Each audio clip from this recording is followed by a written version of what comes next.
जी हाँ, नमस्कार दोस्तों, स्वागत करते हैं आप सभी को आपका यूट्यूब चैनल अंदाज़ भोजपुरी। जी बता दूं कि भोजपुरी का एक तूफ़ान आज का एक बहुत ही हाई लेवल का गाना आप सबके बीच आ रहा है। जी हाँ दोस्तों, बहुत ही गजब का है जी।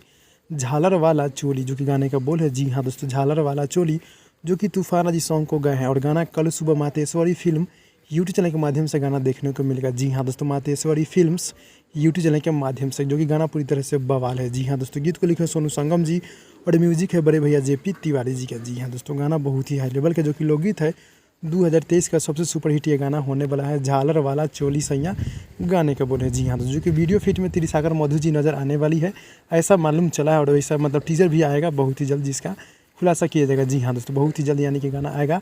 तो यानी कल सुबह इस गाने को रिलीज़ किया जा रहा है। देखिए आप लोग, कल सुबह मातेश्वरी फ़िल्म से गाना रिलीज़ हो रहा है, बहुत ही बवाल का है। जी हाँ दोस्तों, तो तूफ़ान आज को चाहने वाले भाई लोग देख रहे हैं, आप लोग मेरे चैनल को सब्सक्राइब कर नोटिफिकेशन बेल आइकन आप लोग ऑल पे कर दीजिएगा, ताकि आप लोगों को छोटी खबर बड़ी खबर यहाँ पे मिलते रहेगा। जी हाँ दोस्तों, तो भाई लोग ये छोटा सा अपडेट था, अच्छा लगा तो लाइक कीजिएगा, चैनल को सब्सक्राइब कर दीजिएगा। मिलते हैं अगले वीडियो में, तब तक के लिए धन्यवाद।